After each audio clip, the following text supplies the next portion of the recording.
C'est comme il y a un démon dans ma vie. Et les gens m'ont dit, oh, et toi-même, tu ne sais pas. Nous avions parlé du début du réveil depuis le XXe siècle qui a amené une croissance galopante et cette croissance a entraîné des enseignements et des faits nouveaux. Et parmi ces faits, nous parlions de la délivrance. Délivrance de la captivité. L'expulsion des mauvais esprits d'une personne ou d'une chose. C'est la liberté de l'esclavage satanique. Nous avions vu que la délivrance est biblique.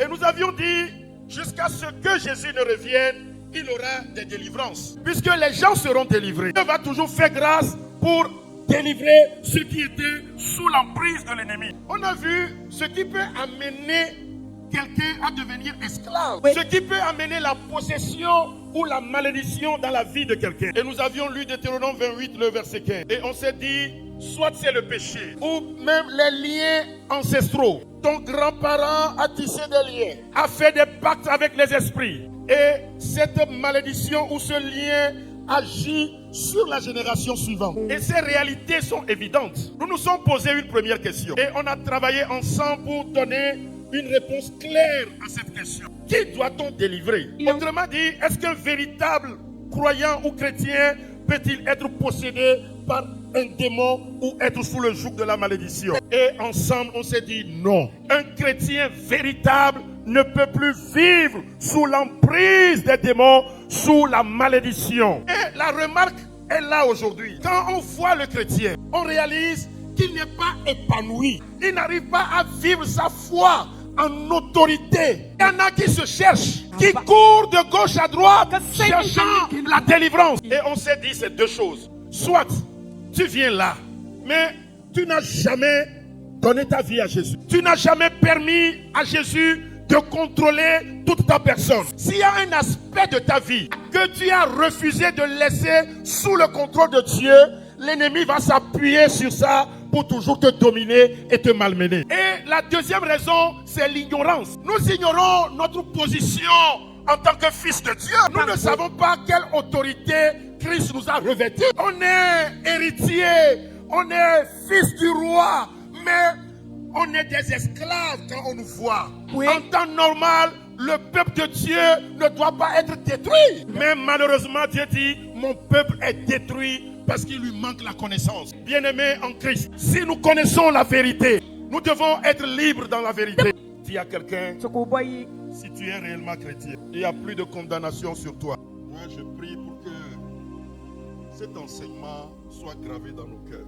Que l'enseignement là change notre manière de concevoir les choses désormais en Christ. J'ai dit, je refuse pour que qui que ce soit, quoi que ce soit, me rend esclave encore du moment où Christ m'a affranchi. Aucun esprit, aucune puissance, aucune autorité. Que cela soit votre conduite désormais. Alléluia.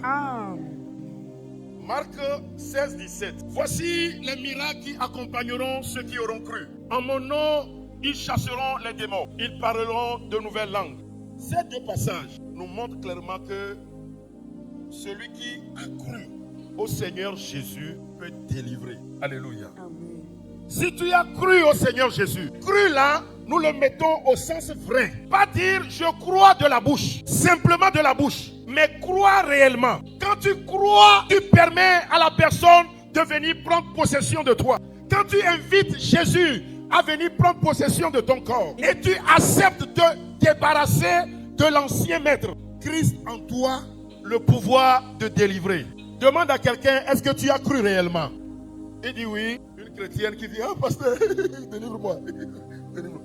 Je dis, je vais te délivrer de quel esprit? C'est comme il y a un démon dans ma vie. Et les gens m'ont dit, oh, et toi-même, tu ne sais pas? Non, il y a un problème. Et souvent, nous traînons cet art-là. Et c'est ça qui fait que nous n'arrivons pas à vivre notre vie chrétienne de manière épanouie. Voici les signes qui accompagneront ceux qui auront cru. En temps normal, toi comme ça là, que ce soit dans ta maison, que ce soit dans le marché, que ce soit dans ton service, que ce soit dans tes affaires, toi tu es quelque part. J'ai dit, les signes doivent t'accompagner. Il y a un malade dans ta maison. Les gens crient, oh il va mourir. Toi tu es là chrétien. et tu commences par pleurer. Tu sors. Je savais qu'aujourd'hui il devait mourir. On lui a dit de donner sa vie à Jésus, il a refusé. Tu ne sais pas que tu es sauvé pour être une solution partout où tu passes, tu ne sais pas. Voici les miracles qui accompagneront ceux qui auront cru. Mon nom, ils chasseront les démons. À mon nom, ils imposeront les mains aux malades et les malades seront guéris. Regarde comment tu souffres. C'est toi qui traînes ma maladie. Quand ce pasteur prie, la maladie est toujours là. Lui là, il n'est pas puissamment oint. Je vais aller chez le puissamment oint. Tu vas chez le puissamment oint. Ma maladie. Le puissamment oint prie. D'ailleurs, tu n'as même pas la foi. C'est-à-dire tu attends la magie. Le puissamment oint prie. Tu fais comme ça. Ma maladie est toujours là. Maintenant, je vais aller chez le puissamment oint. Tu as fait le tour du Togo fatigué. Tu as fait le tour de l'Afrique fatigué. Demande à quelqu'un jusqu'à quand.